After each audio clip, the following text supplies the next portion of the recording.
Hey everyone, we're just doing a sound check. So Joe, let me know if you can hear me all right. I can hear you okay. How about me? Yep, you're coming in clear. Okay. All right, everyone.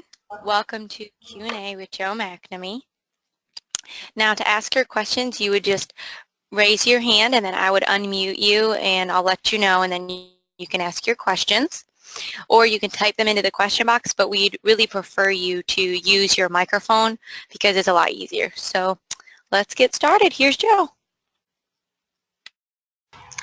Okay. Hey everyone. Thanks, Courtney. So we got a couple of different things happening today.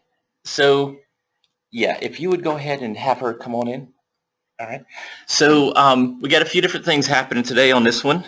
It's going to be. It should be a real eye opener for you if you're not doing multiple deals every week. Then this should be a real eye opener to you to realize what you can or should be doing, and what you got to kind of figure out, search within yourself and figure out why it is that you're not, if you're not able to accomplish some of the very simple, very basic things. Just I call it the pre-kindergarten stuff here for what I'm about to reveal to you. So let me go over a couple of things with you. First of all, we're going to make sure that we cover those two problems that I've referenced out there, two of the biggest problems that real estate investors deal with, whether you're a landlord or what have you. There's two major problems that you deal with, and so we're going to make sure that we cover those. We're going to get into the Q&A part of this to either solve your issues that you're having, or if there's questions about things that I've said today that you need the answers on or to understand better, then we're going to go into that. And then we got one other thing that's about to happen. We're going to go ahead and finish up a house deal today with another buyer for a house deal that we're doing. So give me just a second. I'm going to mute myself just for a second, and we'll get things going here. And by the way, yes, this is live. So hold on.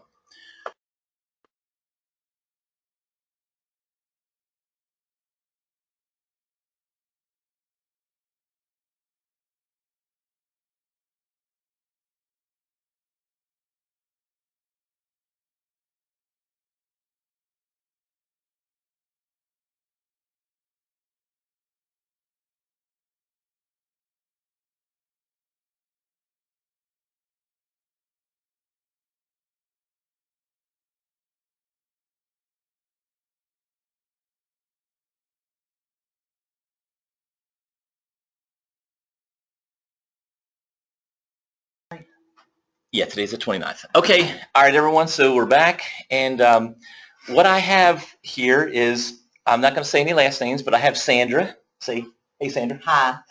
There you go. Sandra says hi. But what I have is a buyer who knew us years ago. She came to one of my office complexes, and she was going to be an employee of a commercial tenant that was moving in, and I didn't even remember her, sorry. But she said, "You don't recognize me, do you?" And it's like, no. But anyway, she saw one of our houses that was we just started marketing it, and she's interested in the house for her and her adult son to move into. So that's what we're about to do right now, is put her into this property. So Sandra, we started the other day. You put, what was it you put down? You put 5,000 down. All right. And what was the total amount that you were going to do? 6,000 down. And then the monthly payments are 1,600. All right. So all that's here in this, and that 1,600 is going to be there until the financing gets replaced on the property. Okay. All right. So let me go ahead and pull this out. You explained that to me. I'm sorry. You explained that to me. Yeah, but I mean, I just want to just sure go I over get it. everything that we've talked about and make sure that you remember everything clearly on what we talked about. Okay, so this is the agreement right here, all right, and then there's a second piece which is called my buyer's acknowledgments. Yes, sir. So on each one of these, you're going to go through each page, make sure that you're comfortable. I'm going to be talking to them while you're going through it, and I'll be explaining a little bit more about this deal. And anything that you have a question about, leave it blank. Don't initial what you don't have, what you're not sure about if you have a question. And then each page, of this agreement here. You'd initial on the top right corner as you understand each one of those, all right? And then when we get to this last page right here, then again, initial down each one of these. If there's anything that you don't understand, there's a couple here that I left blank on purpose because I'm not sure when you're bringing in the first month's payment and the other $1,000. Okay. All right, so we need to be clear on all that. Okay, so I'm going to let you go to that. And okay, so what this is this was a property that it used to be an original owner who couldn't handle the payments on it anymore, got a little bit behind on the property, and then they just decided that there was nobody that could help them, and then they discovered me. And so she came in as a last, this was the original seller, came in as a last resort, asked if we could help. I told her some things that I needed her to do. She did them instantly. Matter of fact, I think it was like a Friday that she came in, but this was years ago. And she did it over the weekend, which I thought it was going to take her a couple of weeks to do, and she just did it over the weekend. And then the bank got involved. The bank needed the help with the property as well. And this is a smaller bank now. This is not a huge bank. I think they probably only have maybe 10 or 12 different branches of this particular bank. So I solved the problem easily for the bank. They fell in love with me. Then they handed me a whole bunch more deals for me to take care of. But let's stay focused on this one. So we put a few different end buyers in place. A few different things have happened where they decided they wanted something different. They want to upsize, they want to downsize, they can't afford the property, whatever the case may be. So we marketed the house again, and now Sandra wants it, and I don't want Sandra moving out. Do you want to move out? No. Hell no, right? No. All right. So, and how about David, your son? When he saw it, he was very excited. He likes the place? Yeah, he loves it. All right. So, so anyway, so now we're getting ready to put them in, and Sandra, let's see, what day did you come in? Was it Monday, Tuesday, Monday? Let's see, I think it was Monday. Monday. Today's Thursday, so it was Monday, and then you started calling. We told you we'd let you know by Friday, right? Yeah, and I called you yesterday. Yesterday, or was it day before yesterday, or was it yesterday? Yeah, it was yesterday. It was yesterday. So yesterday was Wednesday. Yeah. You were a little bit anxious, right? Right. and you wanted to go ahead and try to get started moving in. Yes, sir. So it's kind of funny. I like to play with people a little bit. So I called her back last night, and I told her, I said, "Are you going to get mad at me?" Yeah, you did have to work. Yeah, and she goes, "Oh no, don't do me wrong like that."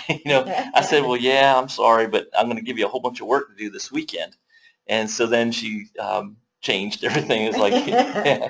I said, I'm not really mad. I'm disappointed. Yeah, that's right. So when will David come in? Because we want David to be on here too. He's working in South Carolina today, so I don't know what time y'all close this afternoon, but it can be tomorrow or this afternoon. Yeah, I mean, and it could be next week. I won't be here. I'll be gone for a couple of weeks, but the staff will be here. They can handle it. We just want to get his signature on there. Okay. And we need to get a copy of your driver's license and David's driver's license. So if he'll just know that. All right. Now as far as the so this right here. Yeah. Question on the very first one. Okay. Yeah. If I decide later on to get my own finance, I can do it, right? Yeah. It is our responsibility to do what's necessary to get our own financing soon. Okay. So that's on you, but that's your responsibility. I will help you with that, but it's not my responsibility to get you financing. It's yours. Okay. All right. Is that good on all those? Yes. Just one here. Oh, okay. No, let's see if that's right. Yeah. All right. Okay. And then here's the agreement. Okay. We start off with 12 months, means we're going into the lease side of the lease purchase. Right. So it's 12 months. We just keep renewing that until you can get either your own financing or you've done what's on this last page of this contract, which we'll go into that in just a little bit. Okay. On this very last page, there's a piece here that you can do as well. Okay. Okay. Hey, Courtney, if you, can you hear me? Yep. Okay. If you go ahead and start taking some questions that are type-in questions, just have them start doing that. I'd rather it be verbal questions, but if they start giving you, typed-in questions, the ones that aren't going to be able to come on and be, audio, then just kind of start collecting those while we're doing this too. Okay, so each page, so you've got page 1 done. All right, second one. There's 5 pages here of this contract. All right. It's all pretty much standard, but this right here says it's going to be you and David in there. Okay.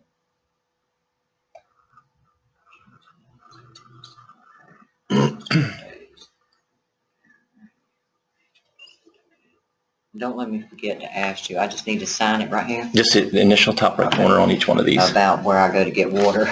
Oh, okay. Yeah. Vicki can help you with that, but I think it's Water Utility Management Company.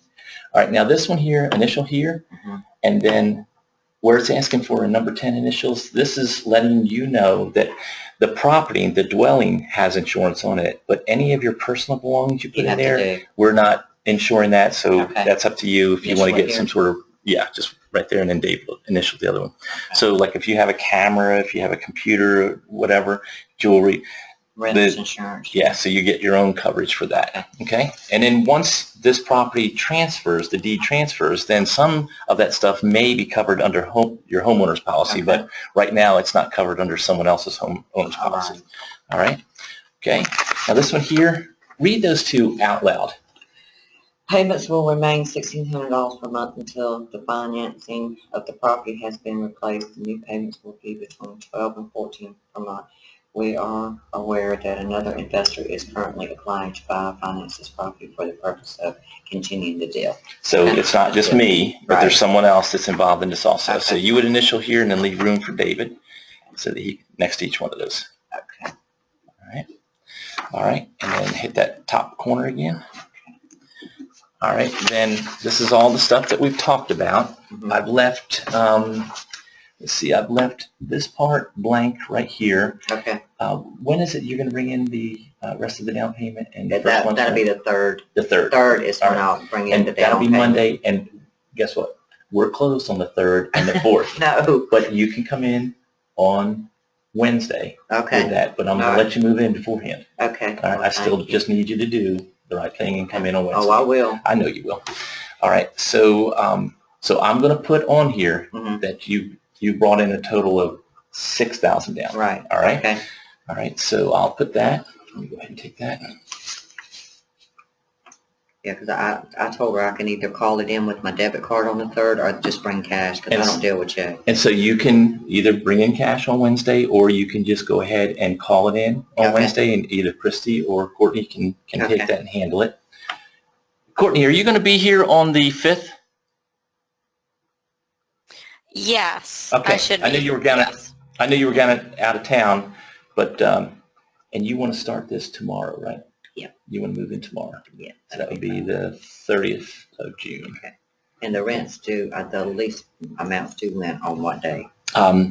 It's due on the 1st. Okay. It's late on the 5th. Okay. The 3rd is when I get my check. Well, and we won't be here till the 5th, so it's okay. You can do it on the 5th, or someone will be here on the 5th. I won't, but someone will. Okay. All right. So initial each one of those that you understand. If there's anything you don't, just leave that blank and hit me with that, and then sign the bottom as the buyer. Okay. So we're just finishing up. If you just come on, I noticed a few more people just came on to this. We're just finishing up a buyer buying one of my properties. Just so happened that she was coming in today at noontime, and we're doing this webinar at noontime, so she was gracious enough to let us do it during the webinar. Did anybody even tell you that ahead of time, or when you walked in? No, I didn't know. It's a surprise. It's okay. Well, look here. If Hollywood discovers your voice and wants to use you in like all these animated things, I get 10%. Okay. Okay, is that the deal? That's fine with me. All right. So so I need a copy of your driver's license. Okay, let me go and get them real And quick. then I'll have Christy make. You know what? Christy will give you copies of this when David comes in and signs. Okay, Also. that'd be Okay. fine. All right, but you can come in with your driver's license then. Okay, so it's as easy as that. And once I'm done with her, she ran out to her car to get her driver's license. Hey, Courtney, would you go ahead and meet her and then grab that and make a copy of it, and then she can go on about her way if she'd like. Well, matter of fact, have her come back in. Okay, I'll do that. The reason she needs to come back in is because I need to tell her how she can have access to the house now. So that'd be a good idea for me to finish that part up. She's so excited. She is just absolutely going crazy excited about getting to move into the property. So, all right. I think that's about it there. Okay, so now do I let everyone move into a property without paying their full upfront down payment? And the answer is no. She called me at the door. Okay, all right, so she's making a copy of that. All right, so now, Sandra, being you want to work really hard and pick up couches and beds. Oh, and no, all don't that. leave that to the boys. Oh, you're going to let the boys do that? Oh, I see how you are. No, not So me. you want to make sure that you buy the pizza and all that kind of stuff and have it there? I think they're going to have to do that. They're going to buy the pizza They got to too? buy the pizza too. Well, what if they break something? No, well, then they're going to be in They're going to buy that too, aren't they? They sure will. But anyway, so this is what I want you to do. You know the lockbox is on the door. Yeah. All right, the key is in the lockbox. Mm-hmm. All right, so get the key out of the lockbox, leave the lockbox on the door, but Okay. you keep the key now. Okay. All right, someone will come by and get the lockbox, and so leave it right on that door handle, on the outside of the door Okay. handle. Somebody will come by and get that, and they'll get the signs, and they're going to put a different sign in the front yard, and it's going to be Okay. there for a couple of weeks. It's just going to Oh, say that's sold, but we have others. Okay, but we're going to leave it out there for a couple of weeks, and then somebody will come and get that too. Now, this is what I recommend to everybody. People have had access to that key. Okay. Anybody could have made a copy of it. All right. All right. So I strongly suggest to you, Change the lock. just go ahead and get a set of locks. Now there's Yeah. there's 2 exterior doors, and then there's the door between the house and the garage. Yeah. All right. So if you go to Lowe's, you can buy a set of locks for $30. Yeah. And that's 2 deadbolts and 2 knobs. Okay. And then if you can buy another, I can't remember if that one going between the house and the garage has a deadbolt also, but you can I don't remember. but you can look for what's called key to like. Yeah. So the word key to like in the locks, and at the hardware section that they can help you with this, but Mhm. there's a code on the locks, and if you buy another package, which would be a Like third that, they package can that's make not, it. Yeah. well, it's already made if it says key to like and it's got the same number on it. Okay. If they don't have that, then you just buy another lock set that's the same brand and all style, and then ask them to rekey that one to match your other ones in the one package that you bought. Does that make sense? Yeah, that makes sense. All right, and then that way, no one else has keys but who you said was okay. You'll have to write that code down again because I don't remember the code. Okay, Is that Christy will give that to Okay. you. All right. So so that'll get you set up there. We have a copy of your license. You got your license back right Yeah. there. You know how to get into the place, Yes, and just leave that lockbox on the Okay, doorknob. and I'll be here, and you said on the 5th is when you'll be back, right? Well, they will. They Okay, will. But I y'all won't be here on the 3rd? No, they're not going to be here Okay. the 3rd. We're going to be closed Monday and Tuesday. Okay, And, well, just as long as you let them know, I'll be here on the 5th. They'll be looking for you. All right, All right. sweetie, thank you. Okay. I'll tell David, Wait, how long where's you my gonna be? damn hug? Holy cow! I gotta have Thank you. that I was so excited yesterday, I about dropped the phone. All right, we'll see you. Okay, Good luck sweetie. to you. Anything we can do for you, y'all Okay, just call well, us. what time do you think you'll leave, and I'll get David to run by here? They usually leave by 4 o'clock. 4 o'clock, yeah, he probably won't get off by that time. He's But in he can Carolina. come by in the morning. Let's Okay. see. Well, you know what? He can come by next week. You know Okay. what I'm going to do? You know what I'm going to do? I'm going to make this easier for you. All right. Hey, Courtney, would you come back in here again?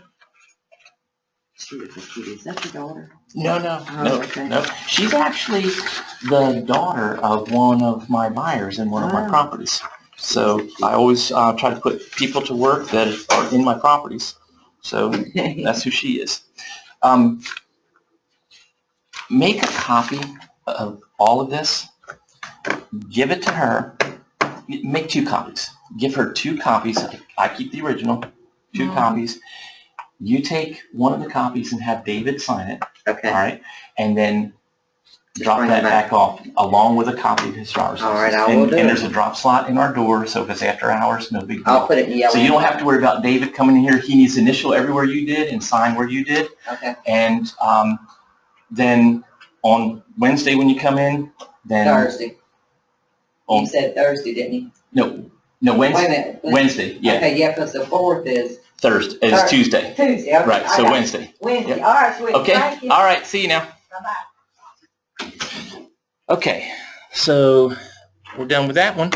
All right, so now just to give you a little bit of an idea, I have sold that property, I think a minimum of 5 times before. It may have been more than that. You know, we solved the problem for the bank, and then the last buyer that I put into it this is years ago, the buyer, the deal couldn't afford me to stay in the deal anymore, so I allowed the buyer, who's actually a friend of ours in the local area, I allowed the buyer to buy it directly from the seller. Well, they stayed in the lease purchase, and they were supposed to go and get their own financing, and things changed for them. They weren't able to do it for whatever reason. So anyway, that couple decided not to stay in the house anymore, and so they let the original owner know, and then the original owner contacted us and said, hey, I don't know what to do. They're not staying in the property. And I said, okay, well, that's no problem. We'll go ahead and see if we can find another buyer for it. So what we did, now we've already made tens of thousands of dollars off this house. So we looked at the house, and it needed some things done. It needed the outside painted, which is a quick spray, you know, a latex airless sprayer. It needed a quick spray, so we did that. We laid some carpet in the living room, and we put some tile, ceramic tile, that finished out an old galley kitchen that's in that house. There was a big kitchen that was added to it, but the original kitchen never had the tile laid in it that matches the big kitchen in there. So we did that. We did a couple other things, some major kind of sprucing up around there. And so all total, we probably spent around $2,000 in the way that we do things, and the things that we can have other people do for us that is very inexpensive. So everything I just mentioned, we spent around $2,000 on that, getting it looking decent. And so she's just come in. Her total down payment, upfront down payment now, is $6,000. She is required to pay a total of $25,000 down to convert the deed, which she already knew from the other day that that's the way it would be if we accept her. So if she can keep the original financing, leave everything in place like it is, and she pays $25,000 down to convert the deed. So that means once she's paid the full $6,000, then she'll still have another $19,000 to go for it to go from a lease purchase to a seller finance combination and subject to sale for her, or purchase for her. So the other thing that you heard me talk about in there, there were 2 statements I put into it, and the first thing is the current existing monthly debt on that property, even though there's only 21 years left on that debt, the existing debt on that property is a monthly payment PITI of $1,600 a month. So she knows that she's got to cover $1,600 a month, and she doesn't want to pay $1,600. She wants it to be a little bit lower. And I said that's fine, and we can get to that. But I can't promise you how long it's going to take, but it shouldn't take more than a few months for this to happen. But when the financing is replaced on that house, then her payment will drop to somewhere between $1,200 and $1,400 a month. Well, I have a local student who I've been working with, growing his inventory of income properties, and so he's going out and actually purchasing that house as an investor to take advantage of keeping the end buyer in place that I've already put in place for him. And you know, we did this once before for this. I think it was the same person. Yeah, it was the same investor, with somebody who's been in the house for years. Well, she's new going into this house, but the problem with that house is the payment is too high. It is a 5-bedroom, 2 1/4 bath with a 3-car garage and just shy of 3/4 of an acre fenced-in backyard. but still 1,600 is a little bit high on that house. So 1,400 all day long, you can get, you know, cash flow out of 1,400, but 1,600 that we have to cover on it, a little bit of an issue. So anyhow, with all that said and done, when this investor refinances or finances this house, the investor's monthly payment will drop to, I think we figured it somewhere in the ballpark of $900 a month. Could be as much as $1,000, but more like $900 a month on that with PITI. And so once that happens, then we'll turn around and drop the obligation that the tenant end buyer has from $1,600 to between $1,200 and $1,400. And I'm going to leave the amount of money that he requires from his end buyer, from Sandra. I'm going to leave that up to him as to what number he wants to make that. Let him meet them, meet the mother, meet the son, and then see how he feels about it personally as to what number that needs to be. You know, from a financial, let's make as much money as we can type perspective, obviously the number would be $1,400. But when you're trying to help people and solve problems and get them talking good about what you're able to do for them so that the word spreads, $1,400 actually makes you lose money if you try to go that route. So if you look at it and you go, you know, once he's met her and he falls in love with her like we have, then he can then make that decision and go, you know what, I could charge as much as $1,400, but here's what I'm going to charge. And whatever that number ends up being, it ends up being. But if you have it $100 less or $75 less or $150 less, when they realize you did that for them, they just beam all over and they will talk nothing but good things about you. So, so there's the whole thing set up, and then I'll step out of that deal and allow him to continue making the money off the deal. So there's that one. Okay, so the next thing is, you know what, before we go into the next next segment, is there anyone that has any questions about that particular deal right now? So let's go ahead and open it up for a minute for questions here, Courtney, and then we'll jump into the next part of this. Okay, Clay, I see that you have your hand raised, so go ahead. You're unmuted, Clay. Hey, Clay, can you hear me?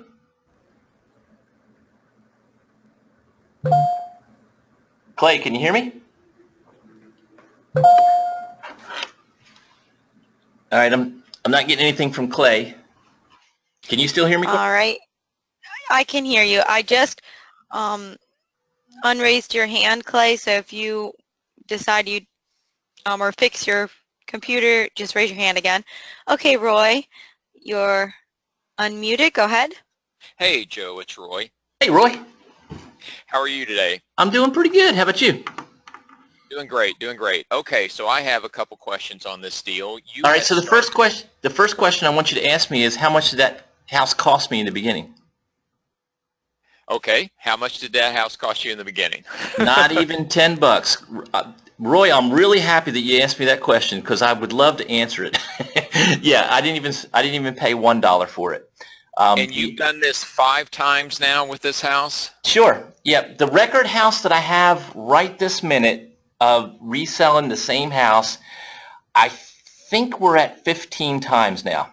So sometimes, I mean, people change. They, you know, if there's nothing that we do, we put the deal in place, we set it up for them, we there's so many different options that they can go down the road of. We teach them, we hold their hand, we guide them through, and, you know, every, 3 to 5 years nowadays, people just change their mind. The grass is greener somewhere else. They want to upsize, downsize, different school system, job change, relocation to another state, another country, another county.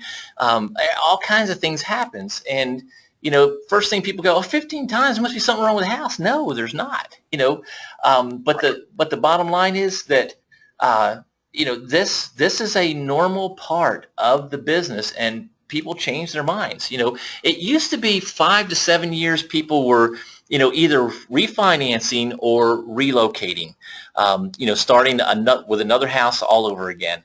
But now it's more like 3 to 5 years, and really if I kind of put the pencil to paper and try to figure out what that is right this minute with what my experience with the deals that I do, it might be more like 2 to 4 years.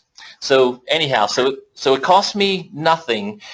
Years later, after making tens of thousands of dollars off of it, I decided to spend $2,000 on that house to bring it back up to where my wife and I felt that it needed to be. There's things that people can do and all that kind of stuff to make it nicer, which we're not doing, but things that we felt that should be done, we went ahead and did. So go ahead and hit me with your questions, the other questions that you had, Roy. Sure. No problem. So the deed is still in this original seller's name, and it's been in their name this entire time, correct? That's right. Now, it should have transferred, that last buyer before Sandra that I put in place, it should have transferred with that one, but they never finished up what they were supposed to do that. And that's why I assigned that contract, my buyer's position of my contract, to that end buyer so they could go ahead and finish up the deal. Now, I don't want to transfer it into my name, and the reason for that is the payment's too high. I'm not going to go down that road. If that payment was $900 a month, that would have been, transferred many years ago into my entity's name, but I'm not going to do that with a $1,600 a month payment. Okay, so go ahead, keep going. And so why you had started to visit a little bit with why you elected to let her move in with just a partial down payment. And I'd like to get some feedback from you on why you made that decision in this case. Well, first of all, and I purposely tried to get her to talk a little bit more about it. She was really nervous and shy, but the bottom line is I wanted her to tell you how excited she was, even though we met on, I think it was Monday. Yeah, it was Monday. And but by the way, she walked in out of the blue, and I'll have to tell you another funny story about that too. There's another piece that's even funnier about that. But she walked in, and it was in the morning. Matter of fact, it was at 8:30 in the morning because I was meeting with some other students who had 16 properties they wanted me to help them with. And so we were going through that whole thing. And while we were going through that, then there was a lady that walked in that wanted to talk to me about one of my houses. And I just heard that, them out there, and I don't remember if it was Christy or Courtney or who that kind of said, well, you're going to have to come back in a little while. So the lady went, she got some breakfast or something, and then she came back in a little while later.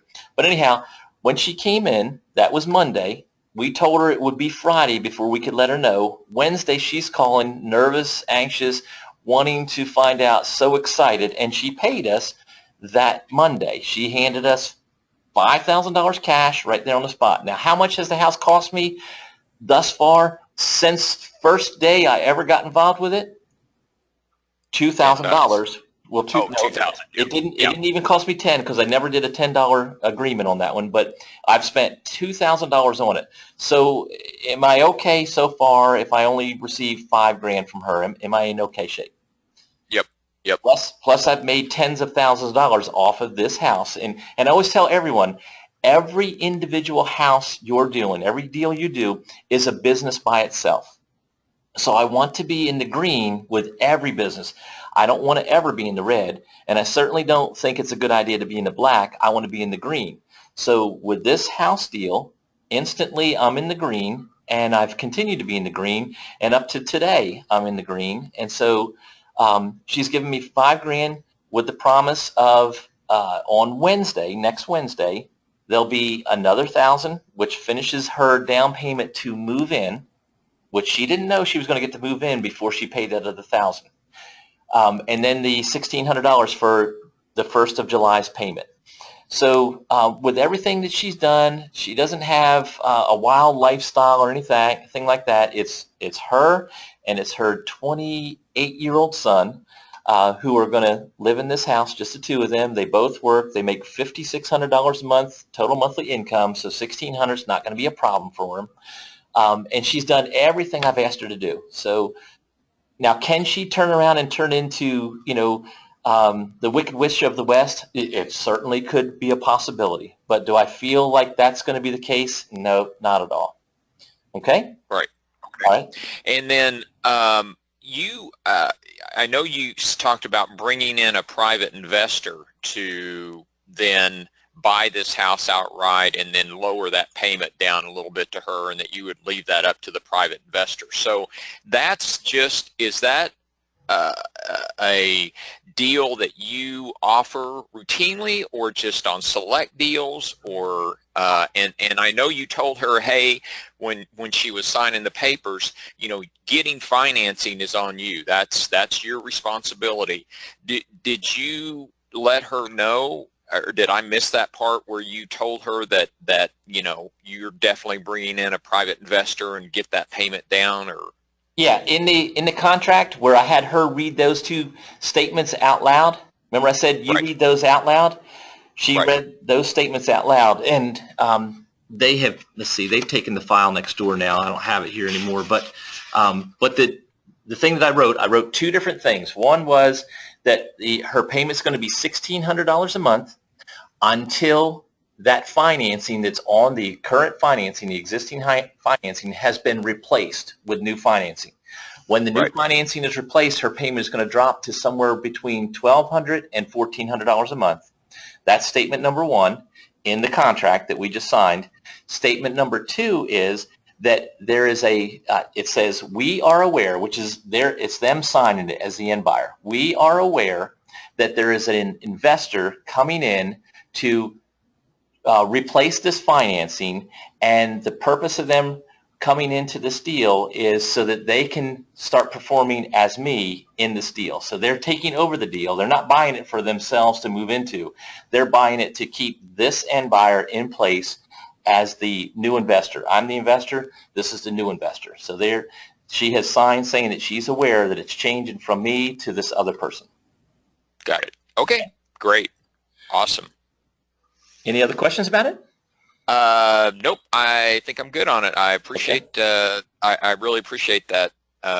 Allowing her to be on live, that helps a lot. Yeah. Now the other thing is that she is also aware that to convert that deed, if we're going to keep the existing financing in place, which is either what's on it right now, or it's what this investor's putting on it, she still has to come up with $19,000 more down payment for it to transfer. So she's in a lease, the lease side of a lease purchase. Right. Okay? And so that 19 would go to your end investor, correct? Yes. Yes. Yeah, there's already a deal between me and that investor who's getting that deal and getting that cash flow and getting back in. So there's already a deal that we've agreed upon that's just a small amount of money. What I'm trying to do is build his portfolio so that he can quit his primary job, and right. you know, he doesn't want to quit it, and I don't want him to quit it until he has already the cash flow coming in to replace his current income, so he can stop working nights and weekends and all that craziness and then enjoy life while he's continuing to do real estate deals. Great. Awesome. Yep. Nope. I appreciate it. Okay.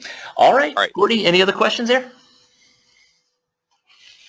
Yes, Paul asked, what different types of transactions is this property going through? It's going from subject to lease purchase to refi, question mark? Okay, so there has not been anything but a lease purchase on my part between me and the seller with the right to sublease it. So the purchase price is locked in place, which is the existing financing. So the note that she has in place, that note that seller has in place, I'm responsible to pay that note when I put my end buyer in place. And I also, because the payment is so high on this particular one, it also in my agreement says that I'm not obligated to make that monthly payment if I don't have a tenant end buyer in there paying me first. So you should have just learned a $50,000 answer right there when you heard that one. But anyway, so it's just a lease with the right to sublease, a lease purchase with the right to sublease, and then at the same time there was an assignment of contract that was done a while back when the other end buyer was in there, the last one that was in there before Sandra now. So I took myself out of that deal years ago so that this person could finish up buying it directly from her. And then that didn't happen. So then it came back to me. So I did the same thing again, the lease purchase. The reason I'm not going to buy that subject to, because the payment is too high. I don't want a house that costs $1,600 a month. All right. So now, once the student investor who wants to become the new owner of that property, once he gets qualified and approved for the loan on that property, he will pay off the existing financing and his payment will be much lower on it. And then what we'll do is we'll transfer my end buyer over to him. So now the contract will be changed over to where it's no longer me, and I'm not the, so to speak, landlord or controller of this property. It will now be the new investor. And so that'll be the end of the different types of contracts and different things that we do with that, until the end buyer changes it from a lease purchase to whatever she wants to do. She can go get her own financing, turn right around and pay off his financing and what he wants, or she can pay it off and then he could take back a second mortgage for the balance of what he's owed on it from her. He can hold the financing for her and let her buy it subject to, and seller carry back second on it. He could do it that way. There's a lot of different ways that he can go, but he'll follow everything that my agreement says, and it's wide open for, if she wants to do all these different things, whatever one she wants to do, then as long as he stays in the green, then I'm happy for him. Okay, next question.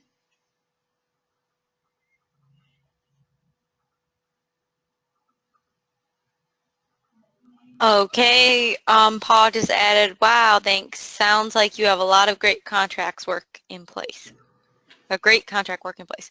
Okay, so I don't have any more questions right now, so everyone either just raise your hand. Well, wait. No, let's go into the two problems, and so then we'll go back into the Q&A. I just wanted to see if there was any questions about that house deal.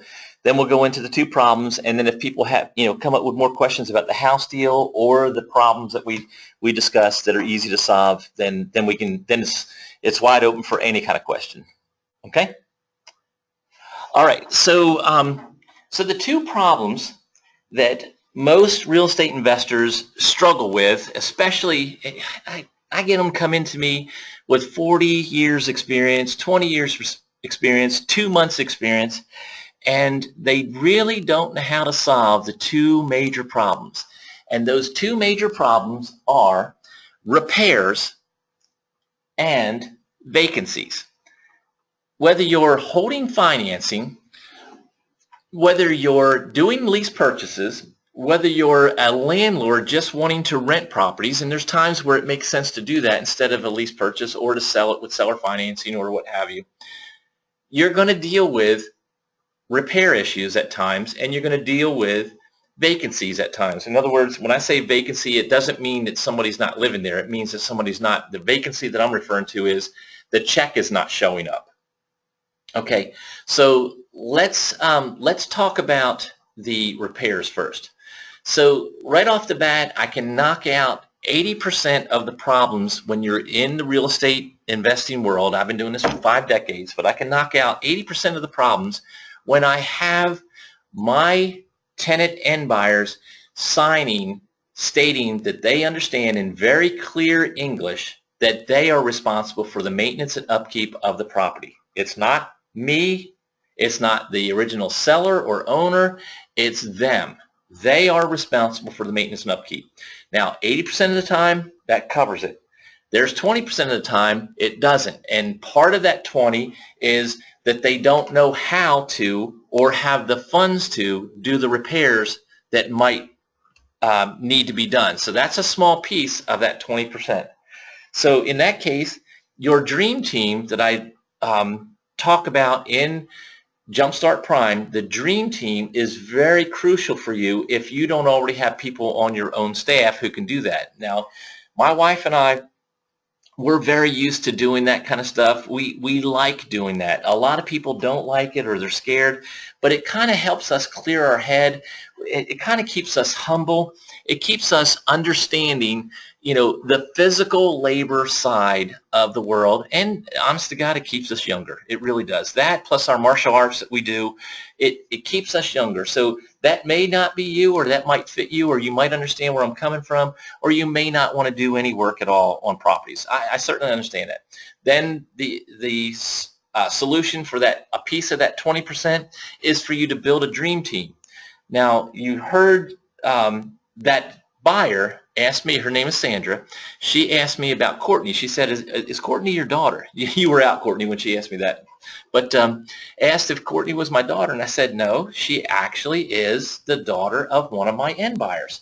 So in that household that Courtney came from, her and her sister, and then every once in a great while, one of her brothers works on properties. So Courtney works on them from the more the administrative side, the business side of it, the paperwork, computer technology side of it, and then one of her sisters, or her sister works on it from a physical aspect. She's still in high school, but she does a lot of physical stuff. If you followed any of my posts, she was I referred to her as the forewoman who helped manage my son, who's 10, and his friend, who's 12, build a 10-foot by 26-foot deck on the back of one of our properties. And so she was the forewoman, and she's 16. So some of my dream team comes from my end buyers or my end buyers' family members. Now, sometimes it's the father or the father-in-law or the son-in-law or whatever, or the daughter-in-law that comes into our world and becomes part of our dream team. I always want to make sure that my end buyers can get the opportunity of working on my properties. I have to pay someone, so if I'm going to pay someone to do it, I might as well pay people who are turning right around and paying me to be in my properties. So it just kind of makes sense. So there's a little piece of it that's handled there. So the dream team, your clientele is a part of it, and then you have the ones who cause a little bit of damage anyway. Well, if the down payment is good enough, if it's better than what landlords do, typical landlords, if they're in a dream world, the landlord's getting first month, last month, and security deposit, which is equal to like a month's worth of rent. So a landlord would be happy to collect in a deal like I just did. 3 times $1,600. What's that? That's $4,900. So I've already collected $5,000, and there's going to be another $1,000 on Wednesday plus $1,600. So that's going to be $7,600, and a landlord who's in happy land getting $4,900 off of something like that. I'm getting $7,600 up front. So the bottom line is that if you focus on down payments, now let's just take this a step further. Let's say within 1 month she moves out and she stains the carpet, she puts a couple holes in the wall, and breaks a couple of lights, and maybe rips a couple doors off the hinges. So bottom line is everything I just said might be, $2,000. It might cost that to fix it. Well, I've already got $7,600, and I've got to pay a payment out of that. So I've still got $6,000 sitting there. And once the work is done, I get to collect another down payment. Maybe it's only going to be $3,000 next time, or maybe it's going to be $15,000 or $10,000. I don't know what it's going to be, but it's going to be at least what I got already in most cases. But the bottom line is I'm never going in the red on my properties. Okay? So repairs, when you build your business in such a way that it can be handled like that, then repairs becomes a once in a blue moon, not even that often, where there's some really bad damages that happen to a property that cost you a little bit more than that. But in most cases, there's not a whole lot that they can do that's going to be, even if they dump concrete down the drain pipes, that's not that expensive to fix. I know a lot of people think it is, and it's like, oh my God, what if they did that to my property? It's not that big of a deal when you know what to do. And by the way, part of my mentoring program is when you have issues like that, all you got to do is pick up the phone, call, put yourself on my schedule, and I'll talk you through exactly what to do so it doesn't cost you an arm and leg to solve those kind of simple problems. Okay, so that's the repair thing. Let's get that out of the way. All right, the second thing is vacancies. The first thing that you need to do, and I tell everyone, is we need to know what the market is willing to do in our area. And we got to start learning what that market is, what they're willing to do, what they're looking for, what they can handle. So I've told you over and over again in this webinar that I don't want to buy that house with that existing financing in place because it's $1,600 a month. Why do I know that's too high? Not because it's $1,600, but because my market says it's too high. So if I have a market all day long that's telling me they're going to pay $2,500 a month for a house like that, then I want to buy it because the market says it's worth it for me to buy it. When I have a market that says houses like that, I'm getting $1,200 to $1,400 a month on a regular basis, then I don't want to buy that. I don't want to take the responsibility of that payment in the event that I'm not getting paid.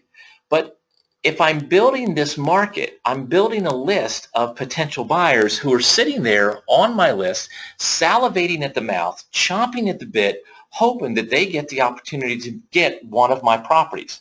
When you build a solid list like that, you have a good solid system and can ramp up a marketing machine on a property. As soon as you get it, instantly within a few weeks or a month, you've got tons of calls coming in, or even just a couple of hours, which happens a lot of times when we're really on our game.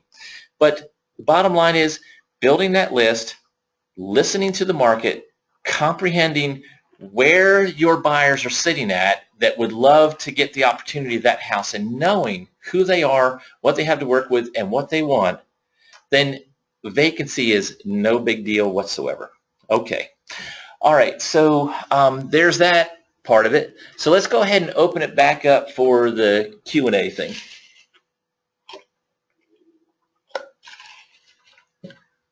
Courtney, you got anybody with any questions?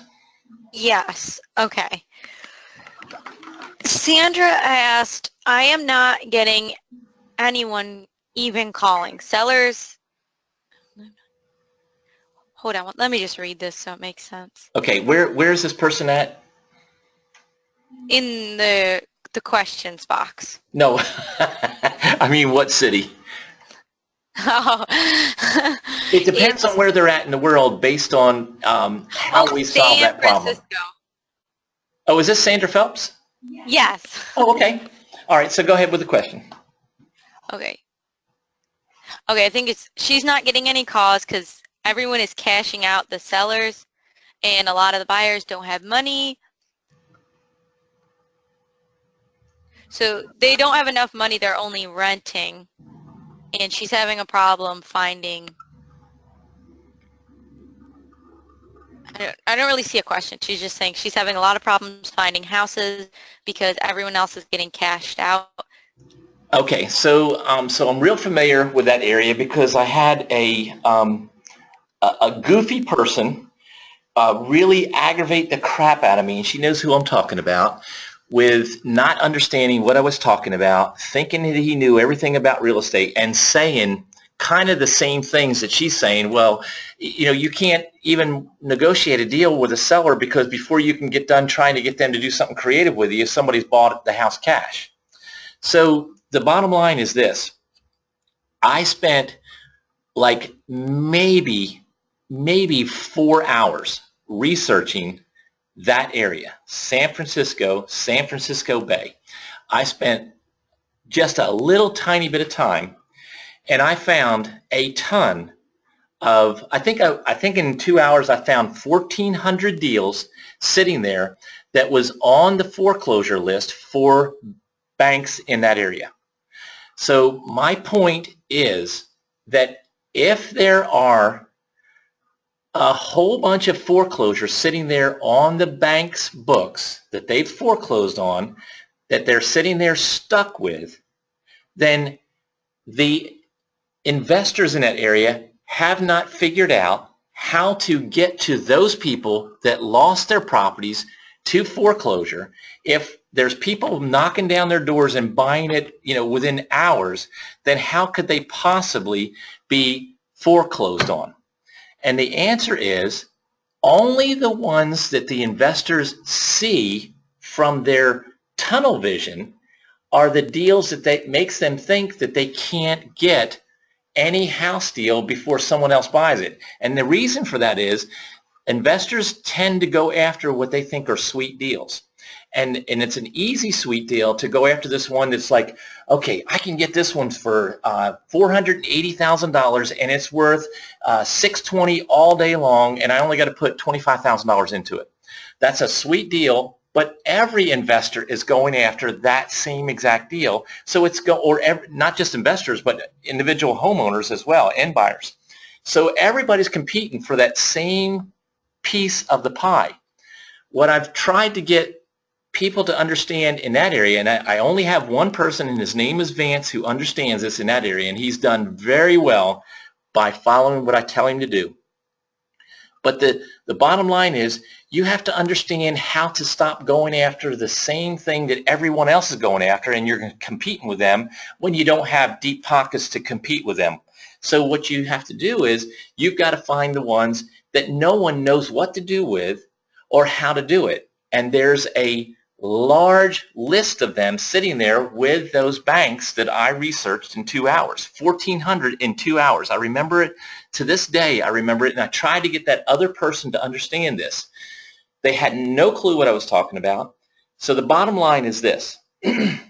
When you can do 1 or 2, or maybe even, let's take it to 3, of those kind of foreclosed properties, when you can take that non-performing asset for that senior asset manager of that lending institution, when you can make that asset performing for them again, they're going to turn right around to you and they're going to say, here's a whole list of my non-performing assets. What can you do for me with these?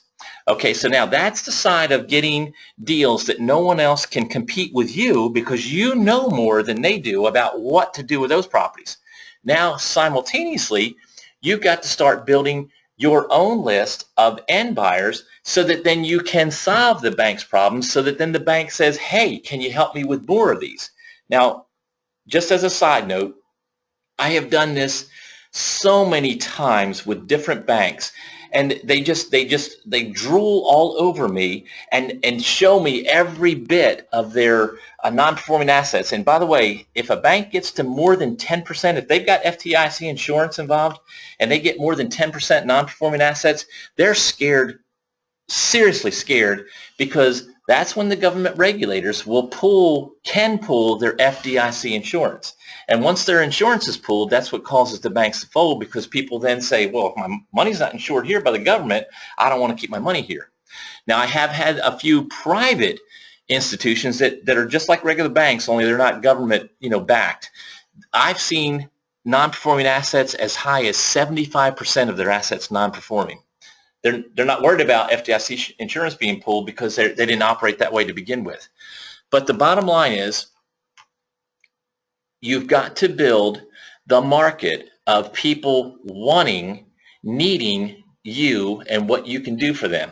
Now, I have grown a list in the San Francisco Bay Area, and we've had people anywhere from $500 down, which doesn't even pay for meals that week, and can afford maybe $1,000 a month, which doesn't cover even a week's worth of rent, up to $250,000 down and $30,000 a month payments on just raw land in that area. Just with the things that I've told people to do with the boots on the ground in that area to focus on. So it's easy to have it done when you know what to do and how to go about it. All right?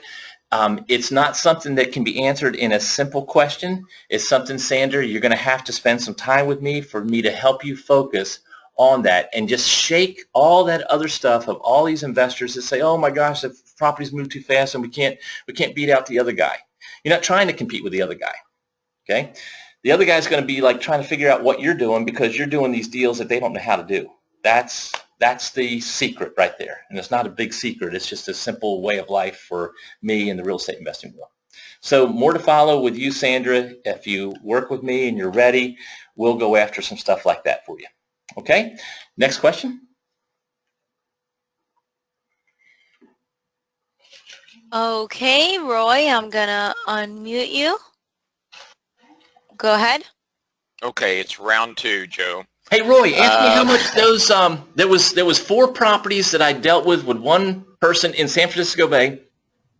Ask me how much those 4 properties cost me. How much did those 4 properties in San Francisco Bay cost you? You know, I don't remember. No, either I paid $40 or I paid 0 on all 4 of them. But it was a joint venture. I probably paid 0 because it was a joint venture between me and the student who controlled those properties.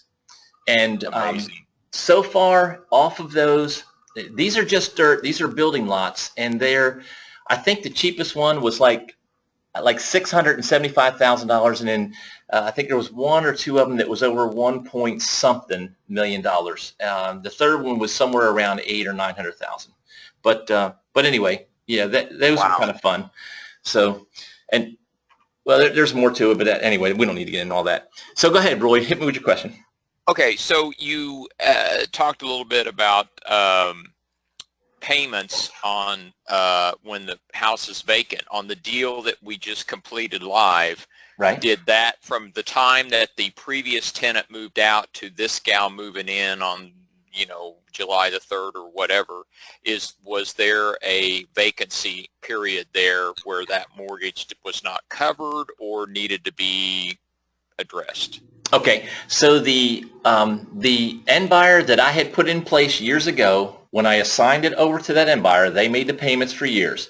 Then when they told the original owner that they were moving out, that was, I think, in April. So so in April timeframe, the last payment that end buyer made was April.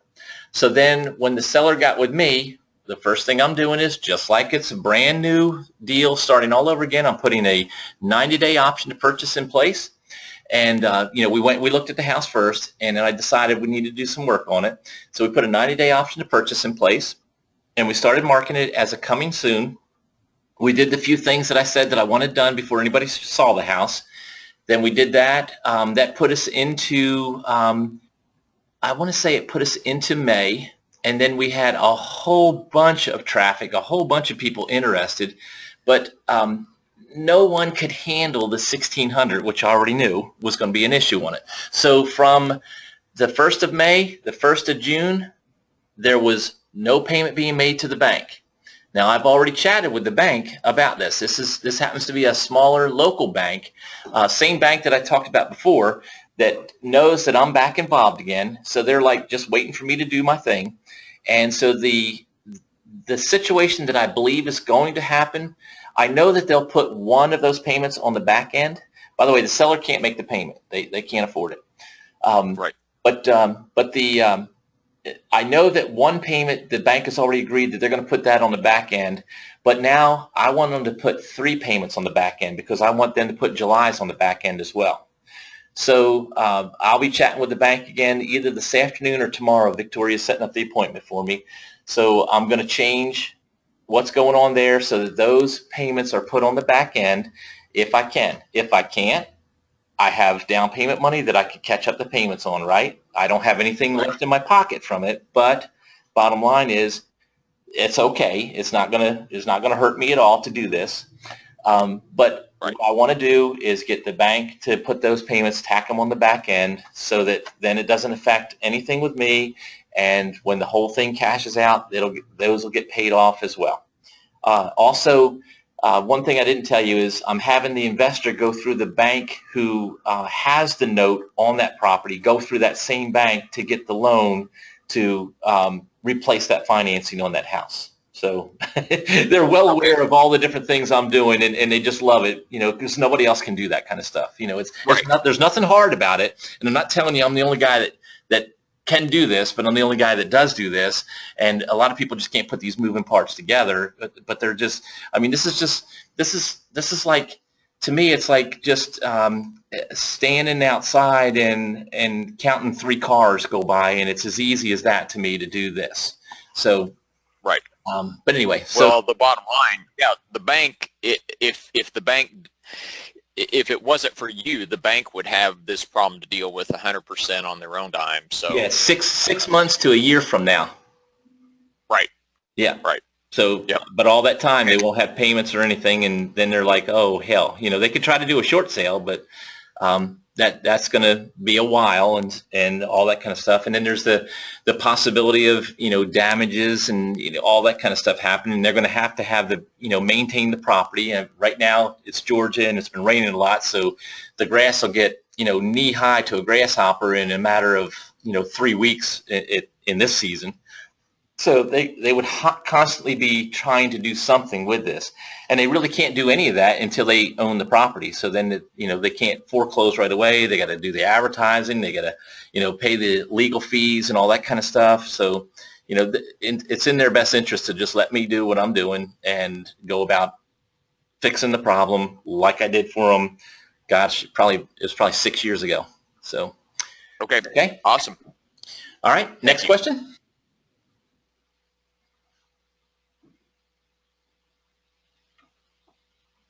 Okay, I don't have any more at the moment, so either type them in or raise your hand. Okay, guys. Well, here's what we're doing. We're going to be out of the net. Some of the staff will be here, but I'm not going to be here for about 2 weeks. We're heading to St. Thomas, one of my favorite places to go, and I'm going a little bit longer than I usually go this time.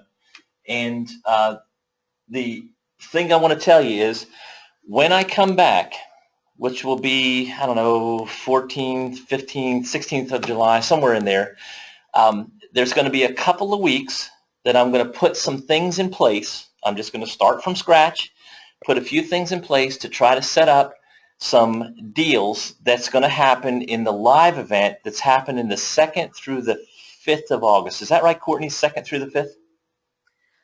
Yes. Okay, so the first part of the live event is going to be a live tour. We're going to go around to different homes. There might be some buyers that you'll be able to meet. They may be there, they may not be there. I'm going to talk to a few of them and see if they can be, but I'm not going to beg them to be or anything like that. But we're going to go around. We're actually going to be in a van going around to different properties, talking about the deal, how I acquired it, what I did to make money off of this. Sometimes I've made money off of it from the seller. Sometimes I've made money off of it from the buyer, from the buyer, from the buyer, from the buyer. But we're going to actually go to those properties for 2 days, do nothing but showing you how I got it, how I structured the deal, how I've made money off of each one of these. So that's 2 days of that. Then the second 2 days is the actual Jumpstart Prime Live. So in this, I'm not saying 100% for sure, but I'm pretty sure that I probably will not be doing another live event either for years or ever. Most people love to do the online thing. They don't like to pay for traveling out of town. They don't like to leave their kids, leave their family, leave their business or someone else's business they work for. They'd rather do it self-paced. They'd rather not pay for hotel, living expenses out of town, eating out of town. So we have found that, we've got several hundred to getting into close to the thousands now of people who want to do the online training a lot more than they want to do the live training. And an example of that is I've had people for years say, oh my gosh, will you do another live event? When are you going to do another live event? So we schedule it many, many months ago for this coming up, and I don't have hardly anybody coming. It's a very small amount. I don't want, a whole bunch of people because there's a lot of things that we're going to be doing, but we're going to be filming all this. So my reason in saying all that to you is if you're not there, that's just crazy to not take advantage of that, number one. Number two, if you can't be there, we are filming the whole thing so that you can purchase the recordings of both of those events. But those events will be used for many years to come, and then our online Jumpstart Prime will constantly be updated. I'm constantly doing new things. I've created the buyer's acknowledgments, and now I have 2 or 3 more things that I'm going to be adding to that. That's all part of Jumpstart Prime. So there's so many things that we're doing. Stay engaged with us. If you want to start doing some deals in your area and you need me to help you with that, above and beyond just the training, if you need the mentoring, the coaching through, we're available for all that. There is a package deal also where sometimes it's me and one of my staff, sometimes it's me and my wife that will come to your town and set your whole business up for you. It is not cheap. I'm telling you that straight up. If you're not serious about it, don't even think about talking to us about it, because I don't want to come there and set this whole thing up and you not do it. But we have so many different things that I want to do more focus with my students and less focus on my real estate deals. I want to do, I'm building more students in my local area who can start taking on some of the deals that will come to me anyway. So I'll put them into those, and that way I can spend more time with my students out there on their deals. But it's something my wife and I enjoy. I've retired twice in my life. This is something that I enjoy. I don't have to have the income from it, but it's something that I really, really like. I love changing people's lives, and so that's who we are. Okay, Courtney, with all that baloney talked about, is there any questions left? Yes. Okay. Meredith, go ahead. You're unmuted. Hey, Joe. Happy birthday again. Hey, Meredith, same to you. Now, yours was what, yesterday or day before? Yesterday, yes. Yesterday. Yes. Yeah, and you looked, I know you look to be 29, but I'm guessing you're probably more like 27. 32. 32, okay. Well, I was close. At least. My At God, you're least, 32, but you got the body of a 29-year-old, I'm telling you. Don't tell anyone. Thank you. Thank you.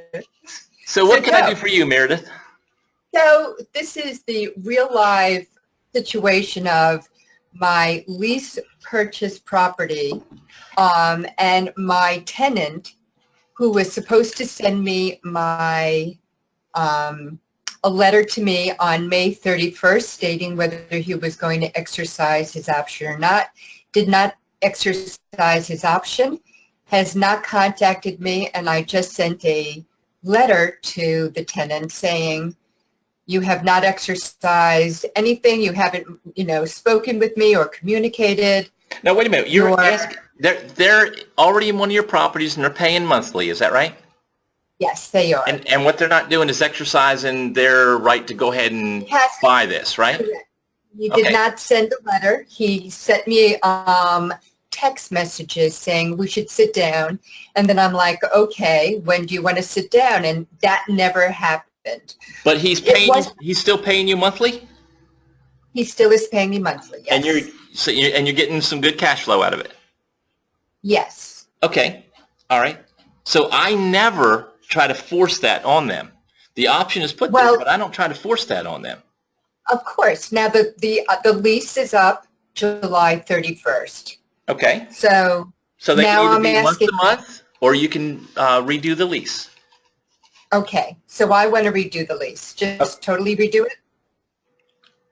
Yeah, if you want to redo it, sure, you can totally redo it, and you can change the conditions on that, because now it's going to be a new agreement. I mean, don't go crazy. You say, okay, your payments are going to be $1,000 more per month or something like that. Don't go wild with it. But yes, certainly, yeah, you can renew that. I've got some people who've been in the same property for 6 and 7 and 8 years, and we've never redone anything, and it was only a year-long agreement. The whole time, forever, they're in there and they're paying down what I am obligated to make sure is covered on the property, but they're not changing what they owe me on it. So if they're just paying the bare minimum, which is still giving you cash flow, then the amount that they're buying it for minus whatever they gave you down is not changing. So the principal amount that they still owe you is still staying the same. Meanwhile, every single month they're paying down more and more on what you owe if there is any kind of debt on that property. So you're in great shape with that. That's how you make double what the property's worth off of the property and still don't have the nightmare of what a landlord does. Now, do I ask them for another down payment at this point? Do I? No, I don't do anything like that. I might change what the monthly payment is by a little bit. You know, what's their monthly payment right now? $1,750. Okay, and what do you have to pay a month on that place? What do I have to pay? I'm Yeah. paying out the taxes. The dollar figure. 2,400. But No, I have another tenant. I have another tenant below who's paying the difference. Okay, but you're paying out 2,400 and you're getting 1,750 and what for the other tenant, from the other tenant? No. So let's go back a second. Okay. I'm not, Here, I listen to me. have no. Listen to me. Property. I apologize. Okay, the property cost The you property- this per month and you're receiving how much per month on it? So the property is free and clear. Okay, but you still have I do not. you still have I do not taxes have and a loan insurance. on it. I You have still taxes and insurance, correct. Right, so tell me what the property cost you per month. So per month, the property costs me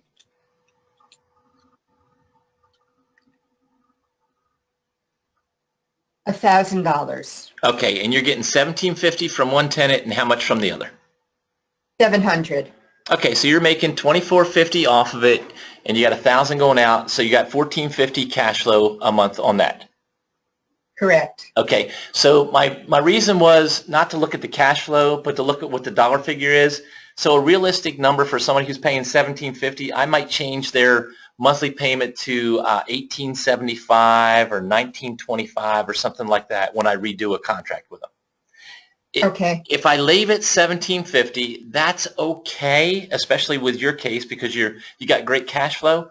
But Right. what you didn't do is you didn't send a message to them that hey, if I don't convert this deed, if that's really what you want them to do, if I Right. don't convert this deed, then it's going to cost me a little bit more and a little bit more. It's not going to. I'm not getting anywhere if I keep on letting it go like this. So you're trying to send that message, but not blast them with it, not jump that payment to $2,500 a month for just that one tenant. Does that make sense? Yes, it does. Okay. Now, I'm not, And I with do wanna all that send confusion, that I'm not sure I really answered your question. So hit me with your question again. Well, no, so the question was, what do I do at this point when he's supposed to have told me whether he was going to exercise his option? His lease ends on July 31st. Do I collect? In other words, I want him to, on this particular property, I want him to exercise, but he has not. And he has not communicated, which I'm having obviously a communication problem with him. So I don't want to encourage him to stay on the property at Okay. all. Okay. In fact. So in that case, then you don't renew. You just say, hey, I'm going to give you a couple more months, maybe 3 months, to decide if you're going to exercise your right to purchase this property. And if you choose not to, then I'm going to look for another end buyer to replace you. Okay. Because my whole That's- intent was, and you have to clarify this, say, look, when we first met, my whole intent was to get this property cashed out. I'm not interested in, continuing just renting this property. I want to cash this out. And so, if, you make that clear to him that, listen, I give you 3 months if you feel 3 months is enough time, or maybe 6 months, but day one, as soon as you send that to him, day one, start doing a coming soon, start trying to build a list of people who are interested, not send them to the property. They don't know the address. You're just describing maybe the county that it's in and, the condition of the property, this number of bedrooms, bathrooms, what it's made out of. Right. Okay? Yep. So then you build a list of people who are waiting to hear back from you as soon as it's available for you to put someone else in there. Okay. And still raise his rent? I mean, I really want to give him, a really. Well, you can, but I wouldn't go, like I said, I wouldn't go wild. I'd go $150 or less up Okay. in rent. Now, unless your Okay. taxes have gone up or your insurance has gone up more than that, whatever it's gone up since you started to deal with him, you can increase it Right. by that much too. Okay. Okay? Okay, fair enough. Excellent. Thank you. You're welcome. All right, next question. I think that's all for today. Okay, well, everybody, I hope you enjoyed that. I hope you learned a little bit of something. It's very easy to do real estate deals and you're not getting filthy, stinking rich overnight, but you do multiple deals, several little simple deals, and pretty soon, all of a sudden, you turn around and look, and you've got a cash flow that's, $10,000 a month, $15,000 a month, $3,000 a month that you didn't spend a lot of time and effort on, you didn't spend a lot of money on, and you can grow it to whatever you want. My cash flow fluctuates a lot. I mean, $25,000 to $250,000 per month is a pretty good idea of where my cash flow fluctuates from and to. Just depends on what I'm doing, what I'm letting go of, what I'm adding to my portfolio of properties. It just depends on what's going on, whether it's residential, commercial, what have you. So I hope that kind of stimulates some desire on your part to kind of move forward to change your life and change maybe some of the way you're doing business or adding to what you're already doing. So I guess we'll cut it there. Hey, Joe, we got a question. Okay.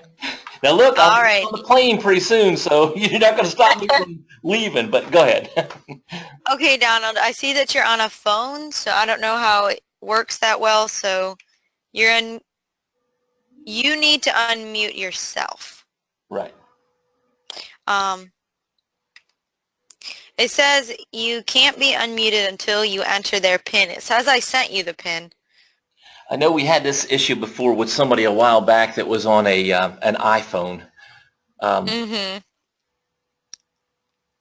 I don't know what else to tell him to do. Can he text? Will text on the phone come into you? No. No. Okay. It's a little different on the phone. Okay. I'm not even sure. Well, Donald, let's do this. If you want to, once we end this webinar, you can call right back to the office, and I'll get on the phone with you and see if I can get your question answered.